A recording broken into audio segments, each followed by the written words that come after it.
Good morning all of you. BSc final में physical chemistry की unit 3 चल रही थी अपनी स्पेक्ट्रोस्कोपी। इसमें हम पढ़ रहे थे अब यहाँ पे रोटेशनल स्पेक्ट्रोस्कोपी। ठीक है, आज का अपना टॉपिक रहेगा इसमें मैक्सवेल बोल्ट्जमान डिस्ट्रीब्यूशन। ये दोनों साइंटिस्ट के नाम है, मैक्सवेल बोल्ट्जमान, दोनों ही साइंटिस्ट हैं। इनका इसको मैक्सवेल बोल्ट्जमान डिस्ट्रीब्यूशन लो भी बोल सकते हैं।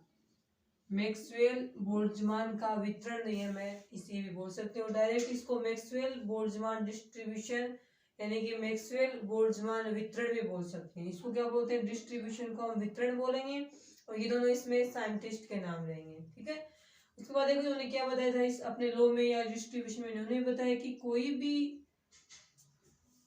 ट्रांजिशन होता है या कोई भी स्पेक्ट्रा अपना बनता है तो उसमें तो मैक्सवेल बोल्ट्जमान ने क्या बताया, किसी भी स्पेक्ट्रम को करने वाले, जब हम स्पेक्ट्रम देखते हैं, चाहे वाइब्रेशनल हो, चाहे रोटेशनल हो, चाहे इलेक्ट्रॉनिक स्पेक्ट्रम हो, चाहे ट्रांजिशन स्पेक्ट्रम हो, इन चारों स्पेक्ट्रम में से जब भी स्पेक्ट्रम बनेगा तो हम ये देखेंगे कि स्पेक्ट्रम को करने वाले अणु कितने हैं। कि अणु का मतलब क्या है? पॉपुलेशन, आबादी। मान लीजिए हम यहाँ पे मॉलिक्यूल्स प्रेजेंट है, ठीक है, इनकी संख्या ज्यादा है। ग्राउंड स्टेट में सबसे अधिक संख्या में मॉलिक्यूल प्रेजेंट होते हैं। जब यहाँ जाएंगे, यहाँ पे ये संक्रमण कर रहे हैं, यहाँ से यहाँ जा रहे हैं, तो इनके यहाँ से यहाँ जाने में चाहे रोटेशनल स्पेक्ट्रा बने, चाहे वाइब्रेशनल बने, चाहे यहाँ पे ट्रांजिशन स्पेक्ट्रा बने, किसी इलेक्ट्रॉनिक स्पेक्ट्रा बने, तो यदि किसी स्पेक्ट्रा को संपन्न करने वाले या कोई स्पेक्ट्रा बनाने वाले मॉलिक्यूल्स की पॉपुलेशन या उनकी संख्या जितनी ज्यादा होगी, उस स्पेक्ट्रा में उतनी ही ज्यादा लाइनें बनेंगी, और जो लाइनें बनती है स्पेक्ट्रा में उनकी इंटेंसिटी या तीव्रता उतनी ज्यादा होगी। इंटेंसिटी का मतलब उनमें जो लाइनों में चमक होती है ना, ब्राइटनेस, वो उतनी क्या रहेगी? ज्यादा रहेगी। ठीक है, तो इन्होंने अपने नियम में ये बताया कि किसी भी स्पेक्ट्रम को संपन्न करवाने वाले अणुओं की संख्या, परमाणुओं की संख्या या आबादी जितनी ज्यादा होती है, उस स्पेक्ट्रम का लेवल भी क्या रहेगा? ज्यादा रहेगा। उस स्पेक्ट्रम में बनने वाले स्पेक्ट्रम में लाइनों की संख्या भी ज्यादा रहेगी, और उन लाइनों की ब्राइटनेस या चमक है वो भी क्या रहेगी? ज्यादा रहेगी। ऐसा बताया गया था मैक्सवेल बोल्ट्जमैन डिस्ट्रीब्यूशन लॉ में।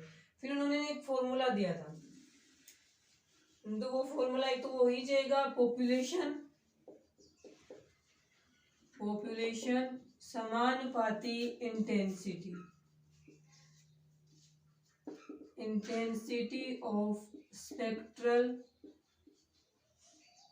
स्पेक्ट्रमी लाइनों की तीव्रता आबादी के समानुपाती होती है। जिस स्पेक्ट्रम को संपन्न करने वाले अणु, आयनों, परमाणुओं की संख्या जितनी ज्यादा होगी, यानी पॉपुलेशन जितनी ज्यादा होगी, स्पेक्ट्रम की स्पेक्ट्रमी लाइनों की इंटेंसिटी उतनी ज्यादा बनेगी। और वो मैक्सवेल डिस्ट्रीब्यूशन लॉ होता है, उसके अंदर उसका स्पेक्ट्रम उतना ही ज्यादा क्या बनता है? बड़ा बनता है। आगे समझ में?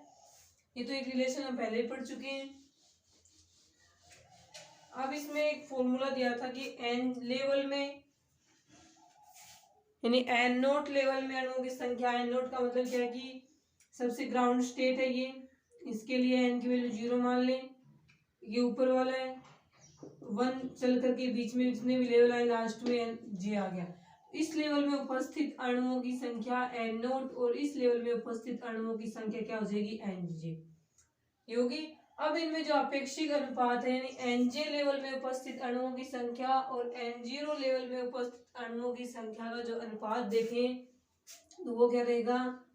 एन नोट अपॉन में N J is equal to ई की पावर माइनस में ई नोट माइनस में ई जे अपॉन में के टी।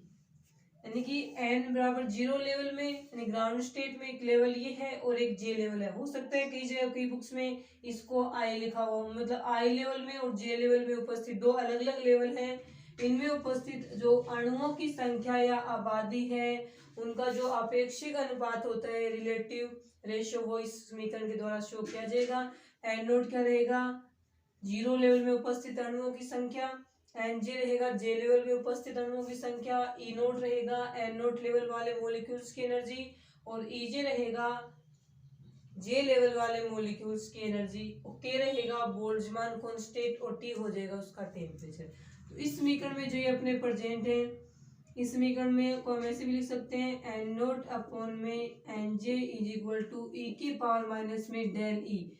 ये ऊर्जा का डिफरेंस तो है इस लेवल और इस लेवल में उपस्थित मॉलिक्यूल्स की एनर्जी का डिफरेंस है, इसको डेल ई से लिख सकते हैं और इसके नीचे हम क्या लगा देंगे, के टी लगा देंगे। दोनों ही समीकरणों की सहायता से हम क्या कर सकते हैं, जीरो लेवल और किन्हीं भी दो लेवल में उपस्थित मॉलिक्यूल्स की संख्या, मॉलिक्यूल्स की रिलेटिव जो संख्या उसको हम ज्ञात कर सकते हैं। अब इस लेवल में हम ये ज्ञात कर लेंगे एन नोट क्या है, एन जे क्या है, ई नोट क्या है और ई जे क्या है और इसमें के क्या है, टेम्परेचर क्या है। ये तो हम क्या बोल देंगे, नंबर ऑफ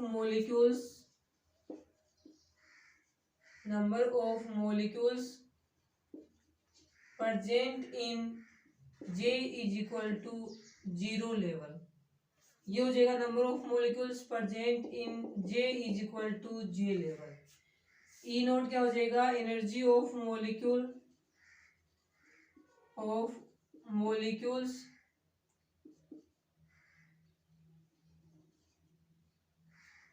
या फिर हम सीधे ये लिख दें energy of N naught molecules. N naught वही हो गया, जे बराबर जीरो लेवल में प्रेजेंट है, ये हो जाएगा energy of N J molecules और के हो जाएगा यहाँ पे बोल्ट्जमान कांस्टेंट और टी हो जाएगा यहाँ पे एब्सोल्यूट टेम्परेचर या परम ताप। ठीक है, इस समीकरण में उपस्थित जो भी वैल्यू हैं ये रहेंगी ये वाली वैल्यू। उसके बाद देखें आप इसमें क्या आएगा, इसके बाद इन समीकरणों से हमारे यहाँ पे एक ग्राफ बनेगा जिसमें electronic spectra, transitional spectra, vibrational spectra और ये रोटेशनल स्पेक्ट्रा, इन चारों को हम शो करेंगे। और ये डिपेंड करता है इस वैल्यू पे कि कौन से वाले की पॉपुलेशन कितनी ज्यादा रहेगी। अब हम इनका एक साइड में ग्राफ बनाएंगे, ये बनाने के बाद में उसके बाद देखें इसके अंदर क्या आएगा। इस प्रकार से अपने को ये ग्राफ है यहाँ पे प्राप्त हो जाएगा। इसमें देखें ग्राफ में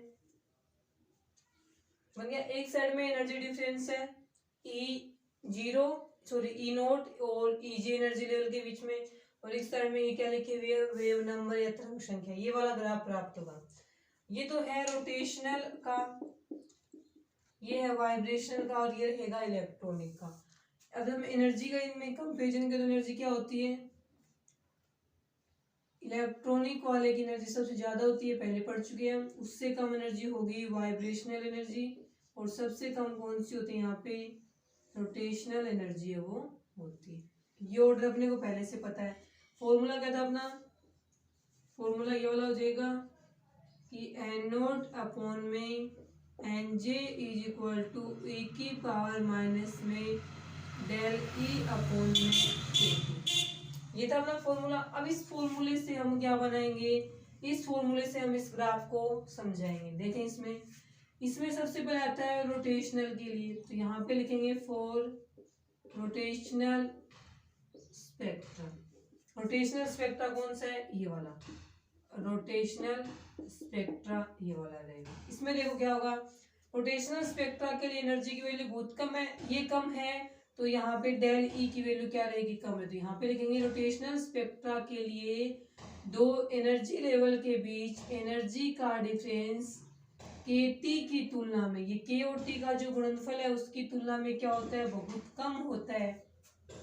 ये कम है ये ज्यादा है, तो ई की वैल्यू लगभग क्या आएगी, ई की पावर है ये पूरी वैल्यू लगभग किसके बराबर आ जाएगी, एक के बराबर आ जाएगी पूरी वैल्यू। डेल ई की वैल्यू कम है, के टी की वैल्यू क्या है, ज्यादा है, ज्यादा आएगी तो ई की पावर माइनस में वैल्यू क्या आएगी,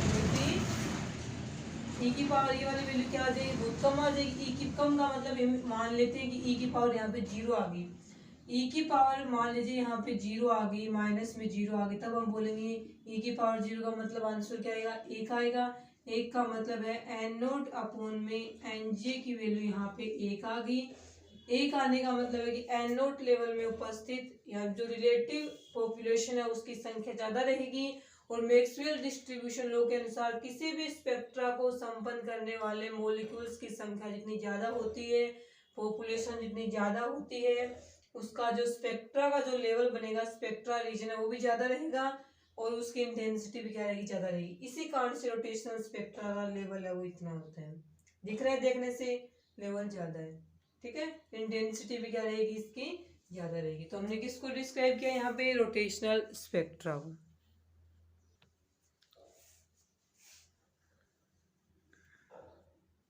उसके बाद देखिए हम सेकंड डिस्क्राइब करेंगे यहाँ पे रोटेशनल के बाद में वाइब्रेशनल स्पेक्ट्रा को। देखिए वाइब्रेशनल वाले में क्या आएगा, ये इसके बाद में आएगा फॉर वाइब्रेशनल स्पेक्ट्रा, ठीक है।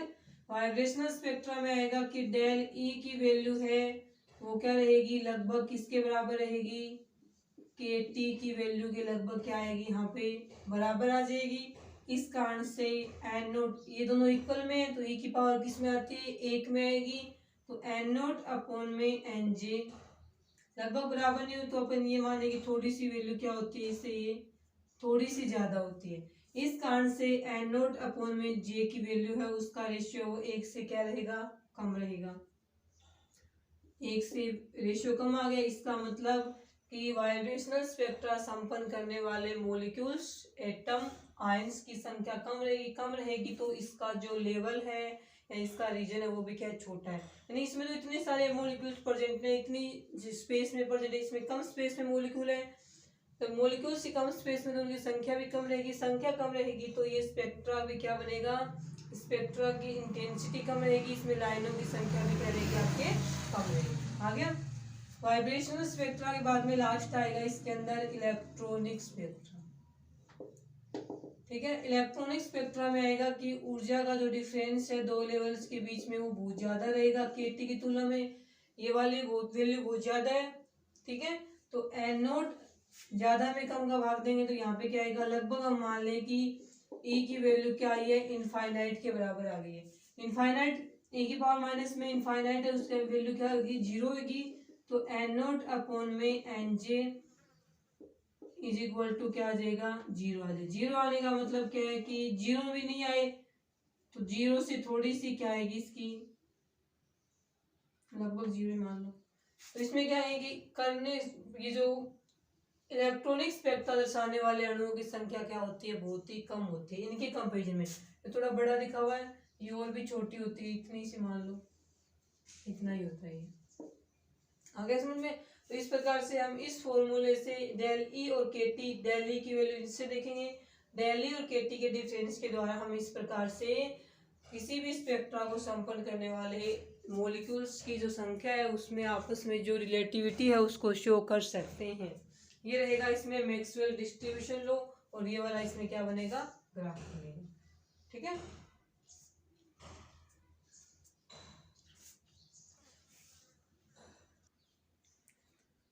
नेक्स्ट टॉपिक रहेगा डिटर्मिनेशन ऑफ बॉन्ड लेंथ।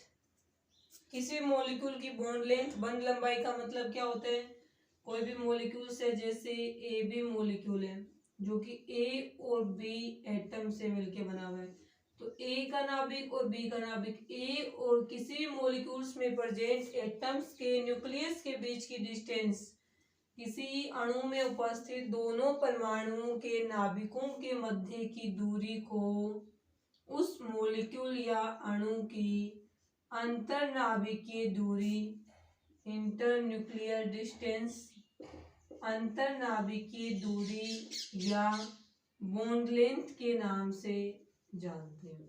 तो बॉन्ड लेंथ और अंतरनाभिकीय दूरी दोनों का मान क्या रहेगा, सेम ही रहेगा, दोनों एक के ही नाम है। क्योंकि किसी भी मॉलिक्यूल में दो एटम के नाभिकों के बीच की दूरी ही बॉन्ड लेंथ होती है उसकी, और दूरी ही क्या होती है, इंटरन्यूक्लियर डिस्टेंस होती है। तो इसकी डेफिनेशन में हम क्या लिखेंगे, किसी भी अणु में उपस्थित दोनों परमाणुओं के नाभिकों के मध्य की दूरी को उस अणु की बंध लंबाई या अंतरनाभिकीय दूरी कहा जाता है, ठीक है। इसको हम स्मॉल आर से, कैपिटल आर से या फिर स्मॉल डी से, किसी से भी इसको हम शो कर सकते हैं। हाँ, हम बॉन्ड लेंथ को स्मॉल आर से शो करेंगे, ठीक है। तो यहाँ पे इसका डिटर्मिनेशन किस प्रकार से करेंगे, किसके द्वारा, रोटेशनल स्पेक्ट्रा के द्वारा हम बॉन्ड लेंथ का, किसी भी मॉलिक्यूल की रोटेशनल स्पेक्ट्रा के द्वारा हम उस मॉलिक्यूल की बॉन्ड लेंथ का डिटरमिनेशन किस प्रकार से करेंगे। तो देखें इसके अंदर, इसमें अगर रोटेशनल स्पेक्ट्रा में जो लाइनें बनती हैं, लाइंस, उन दो लाइनों के बीच की डिस्टेंस है वो 2b बार के बराबर होती है। रोटेशनल स्पेक्ट्रा से किसी भी मॉलिक्यूल की, किसी मॉलिक्यूल की रोटेशनल स्पेक्ट्रा से उस मॉलिक्यूल की बॉन्ड लेंथ डिटरमिनेशन करने के लिए हम क्या करेंगे, इसमें लिखेंगे हम कि रोटेशनल स्पेक्ट्रा में दो लाइनों बनने वाले जो लाइनें होती हैं उनमें दो लाइनों के बीच की दूरी है वो 2b बार के बराबर होती है। और यहाँ पे जो b बार है वो क्या होता है, रोटेशनल कांस्टेंट माना जाएगा। b बार क्या है, यहाँ पे रोटेशनल कांस्टेंट रहेगा। अब इस रोटेशनल कांस्टेंट की वैल्यू हम किससे ज्ञात कर सकते हैं, h अपॉन में एड पाई स्क्वायर आई से। इस वैल्यू, इस फॉर्मूले के द्वारा अब बी रोटेशनल कांस्टेंट की वैल्यू तो हमें प्राप्त हो ही जाएगी, क्योंकि दो लाइनों के बीच की दूरी मान लीजिए हमें 14 सेंटीमीटर प्राप्त होगी। और अपने को पता है दो लाइनों के बीच की दूरी 2b बार के बराबर होती है, पता है। तो हम 2b बार कितना आ गया अपना, 14 सेंटीमीटर आ गया। अपने को इसमें b बार ज्ञात करना है तो क्या करेंगे, दो इस साइड जाएगा, 14 अपॉन में 2 इज इक्वल टू 7 सेंटीमीटर। तो b बार तो हमें इस फॉर्मूले से प्राप्त हो गया कि दो लाइनों के बीच की दूरी क्या रहेगी, 2b बार के बराबर रहेगी। और जितनी भी डिस्टेंस आएगी, जितनी भी डिस्टेंस में दो लाइनों के बीच की दूरी आएगी उसको 2b बार के इक्वल रख के हम b बार की वैल्यू ज्ञात कर लेंगे। अब इस फॉर्मूले के अंदर हम क्या करेंगे, इस फॉर्मूले से हम आई का डिटरमिनेशन करेंगे। आई क्या है, यहाँ पे मोमेंट ऑफ इनर्शिया, जड़त्व आघूर्ण है। आई यहाँ आएगा तो b बार इसकी जगह चला जाएगा, h अपॉन में एट पाई स्क्वायर b बार से। इस फॉर्मूले में b बार की जगह ये यहाँ से दो लाइनों के बीच की दूरी से जो b बार की वैल्यू ज्ञात की यहाँ लिख लेंगे, h की जगह प्लांक कांस्टेंट लिख लेंगे, पाई की जगह 22/7 लिखो, 3.14 लिखो, c यहाँ पे हम उसकी कंसंट्रेशन लिख लेंगे। ठीक है, ये सब लिखने के बाद में हम यहाँ से I की वैल्यू प्राप्त कर लेंगे। ठीक है, देखें इसके अंदर,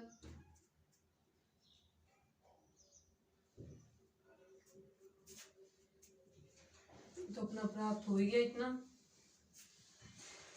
ये लास्ट में ये फॉर्मूला बना है अपना, सॉरी इसमें जो C है ना ये वेलोसिटी ऑफ लाइट है, कंसंट्रेशन नहीं, कंसंट्रेशन तो सॉल्यूशन की होती है। स्पेक्ट्रोस्कोपी में क्या है, ये वेलोसिटी ऑफ लाइट है। तो इस समीकरण से हम I की वैल्यू प्राप्त करने के लिए सभी वैल्यू रखेंगे। तो प्लांक कांस्टेंट H है, उसकी वैल्यू क्या रहेगी, 6.626 इंटू 10 की पावर माइनस में 34 जूल सेकेंड, 8 इंटू 3.14 की स्क्वायर इंटू में b बार ज्ञात कर ही लेंगे अपन। b बार सभी का फिक्स नहीं होता, अलग अलग रहेगा। और 3 इंटू 10 की पावर 8 मीटर पर सेकेंड। इस प्रकार से हम ज्ञात कर लेंगे। ठीक है, ये सारी वैल्यू रख दी हमने समीकरण। इस समीकरण को जब हम सोल्व करते तो अपनी समीकरण क्या प्राप्त होती है वो देखें, I is equal to 2.84 into 10 की पावर माइनस में 44 अपॉन में b बार तो हमें प्राप्त हो ही नहीं है, वैल्यू रहेगी किलोग्राम मीटर। वैल्यू क्या आएगी अपनी, किलोग्राम मीटर में आएगी इसकी यूनिट। अब इसकी यूनिट किलोग्राम मीटर में कैसे आएगी, देखें इसमें किलोग्राम मीटर में इसकी यूनिट है वो कैसे आएगी, किलोग्राम मीटर स्क्वायर में जूल इज इक्वल टू क्या होता है, kilogram metre square second inverse 1 और सेकंड इनवर्स 2 होता है। ये होता है जूल के इक्वल में। सेकंड यहाँ पे प्रेजेंट है, एक से ये कट गया तो सेकंड इनवर्स बच गया, ये वाला ऊपर जाएगा, ये इसकी सहायता से कट जाएगा। यहाँ पे ये सेकंड ऊपर जाए क्या बनेगा, सेकंड बनाएगा, तो ये इससे कट गया, पूरा कट गया। मीटर से 1 मीटर कट गया, किलोग्राम तो बच ही गया। 1 मीटर यहाँ पे कौन से आ जाएगा, यहाँ पे जो b की वैल्यू आएगी वो किस में आएगी, मीटर में आएगी डिस्टेंस, तो ये मीटर बन गया मीटर में। और ऊपर जाकर के क्या बनेगा, मीटर इनवर्स में आएगी, ऊपर जाकर के क्या बनेगा, 1 मीटर के साथ में जुड़ के मीटर स्क्वायर है वो बना देगा। ये आएगी इसमें वैल्यू। अपने को इससे मतलब है कि लास्ट में ये वाली वैल्यू आ गई इसकी। अब अपने को पता है कि moment of inertia, moment of inertia जड़त्व आघूर्ण क्या होता है, I is equal to mu r square, समानांतर मान हो जाएगा।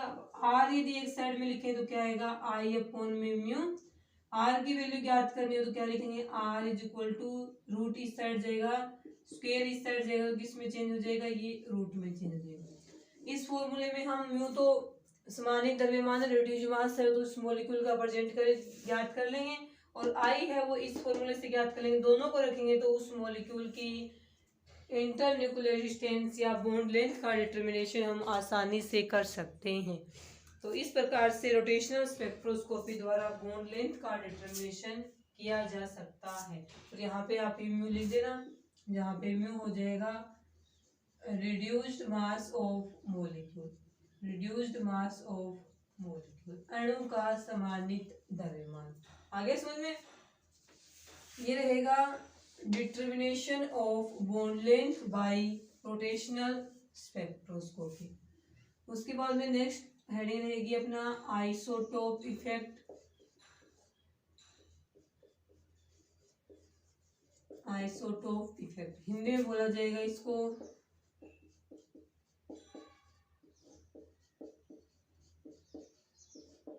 समस्थानिक प्रभाव। आइसोटोप इफेक्ट यानी समस्थानिक प्रभाव।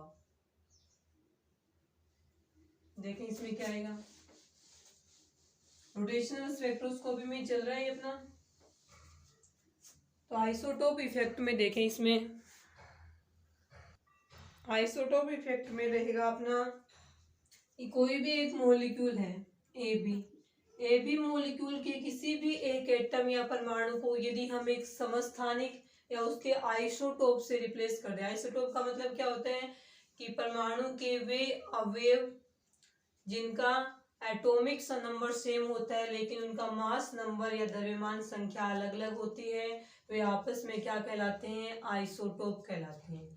Atomic number same, mass number अलग अलग होता है, वे क्या कहलाएंगे, आइसोटोप या समस्थानिक कहलाएंगे। और यदि किसी मॉलिक्यूल के एक एटम को उसके एक परमाणु को उसके समस्थानिक या आइसोटोप के द्वारा प्रतिस्थापित कर दिया जाता है तो वहां पे क्या होगा कि उसकी इंटरन्यूक्लियर डिस्टेंस में तो कोई चेंज नहीं होता है, लेकिन उसके मोमेंट ऑफ इनर्शिया या जड़त्व आघूर्ण में चेंज हो जाने से उस मॉलिक्यूल की जहाँ पे वो विकिरणों का अवशोषण करके स्पेक्ट्रा बनाता है वहां पे विकिरणों की जो आवृत्ति है ना, कि पहले जब दूसरा समस्थानिक था तो वो विकिरणों का अवशोषण अलग जगह कर रहा था, उसके बाद जब उसका रिप्लेसमेंट किसके द्वारा कर दिया, किसी समस्थानिक के द्वारा कर देंगे तो उसकी अवशोषण की जो आवृत्ति है वो दूसरी जगह से अवशोषण करने लगेगा, करेगा तो वो माइक्रोवेव रीजन से, लेकिन माइक्रोवेव रीजन से उसकी जगह क्या हो जाएगी, चेंज हो जाएगी। तो इसको बोलेंगे हम आइसोटोप इफेक्ट। तो एक लाइन में इसकी डेफिनेशन है वो क्या रहेगी कि यदि किसी मॉलिक्यूल यदि किसी अणु का एक परमाणु किसी समस्थानिक या आइसोटोप के द्वारा रिप्लेस कर दिया जाता है तो अणु की इंटरन्यूक्लियर डिस्टेंस या बंध लंबाई में तो कोई चेंज नहीं होता है, लेकिन उसमें जड़त्व आघूर्ण में चेंज हो जाने से उस अणु की अवशोषण की आवृत्ति चेंज हो जाती है। इसे आइसोटोप इफेक्ट या समस्थानिक प्रभाव के नाम से जाना जाता है। आगे समझ में अब देखिए इसके अंदर इसको किस प्रकार से समझेंगे हम आइसोटोप इफेक्ट को। जड़त्व आघूर्ण क्यों चेंज होता है, देखें मान लीजिए हम CO मॉलिक्यूल था, कार्बन मोनोऑक्साइड, इस मॉलिक्यूल को हम क्या किया कि कार्बन का एक बार तो ले लिया C612 और ये ले लिया ऑक्सीजन का 8 और 16। इसमें हम ऑक्सीजन तो सेम यही रखा समस्थानिक, लेकिन कार्बन का हमने कर दिया C613, यानी कि CO मॉलिक्यूल के कार्बन 12 को उसके समस्थानिक कार्बन 13 से क्या कर दिया, हमने रिप्लेस कर दिया। तो अब इसमें क्या होगा देखें, रिप्लेस करने के बाद में अणु का जो इंटरन्यूक्लियर डिस्टेंस चेंज नहीं होगी, जड़त्व आघूर्ण चेंज हुआ। किस प्रकार से रहेगा, तो पहले हम लिखेंगे इसका जड़त्व आघूर्ण का फॉर्मूला क्या होता है, I is equal to M1 M2 upon में M1 plus M2 R square.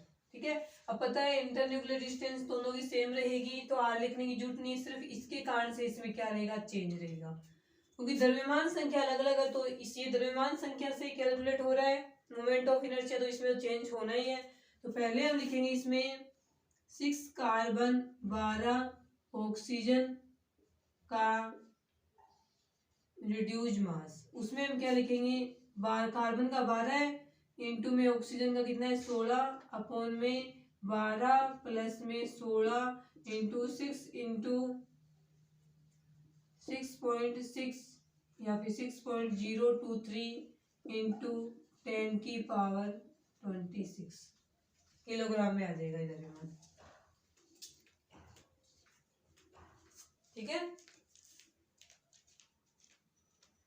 अब इसमें ये आप देखोगे ये वाला ऐसे क्यों आ गया, ये क्या आ गया, ये देखो यहाँ पे क्या है, द्रव्यमान किसी का भी देखेंगे तो उसमें क्या आएगा, ऊपर उसकी द्रव्यमान संख्या और नीचे इसमें ये आओगा जो नंबर है इस प्रकार से इंटू 10⁻, वैसे 10⁻23 होता है ये, लेकिन इसमें चेंज करके क्या कर दिया यहाँ पे 10⁻26 से कर दिया, वो मोल इनवर्स में होता है, वैल्यू किलोग्राम में लिखी जाएगी तो ये लिखी जाएगी।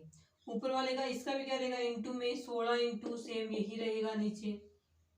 ठीक है, इसको यदि हम पूरा करके लिखे, ये आ गया 6.023 इंटू 10⁻6, इसको यदि हम एक साथ में लिखे, ये M2 वाले का M1 इंटू गुणा करेंगे दोनों का तो क्या आएगा 12 इंटू 16, और दोनों ये क्या हो जाएंगे ऊपर लिखे जाएंगे, जिसमें क्या आ जाएगा 6.023 इंटू 10⁻26 के रूप में लिखे जाएंगे।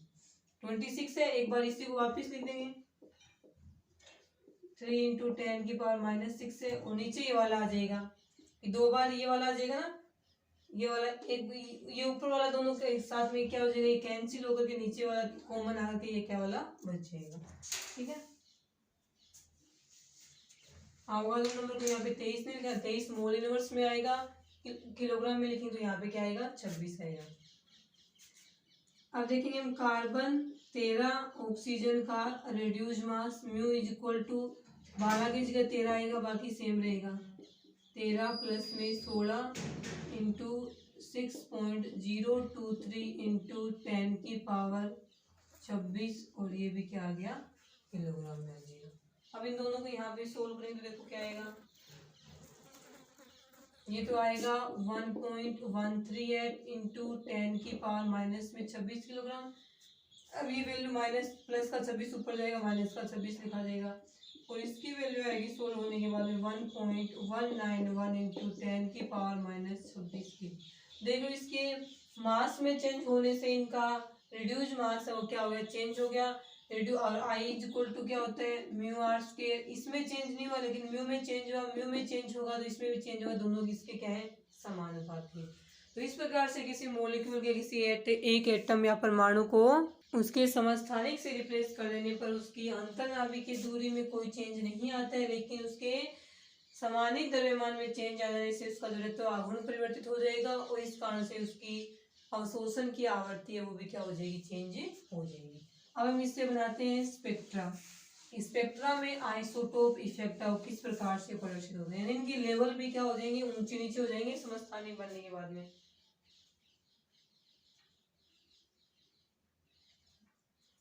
यहाँ पे हम बनाएंगे कार्बन 12 ऑक्सीजन का, यहाँ पे हम बनाएंगे 13 कार्बन ऑक्सीजन का, यहाँ पे ये जे की वैल्यू बना देंगे, 0 से चल करके ऊपर बढ़ती जा रही है।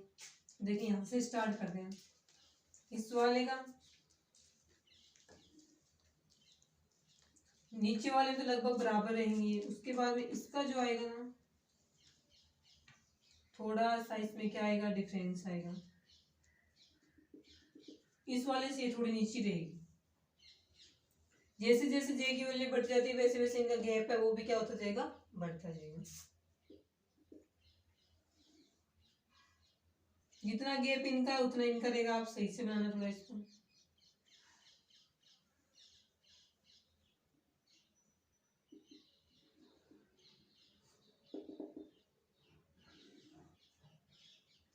लेकिन 12 वाले से 13 वाले लेवल क्या रखना है आपको, नीचे रखना है। ये जे की वैल्यू है यहाँ पे ये लेवल से हो,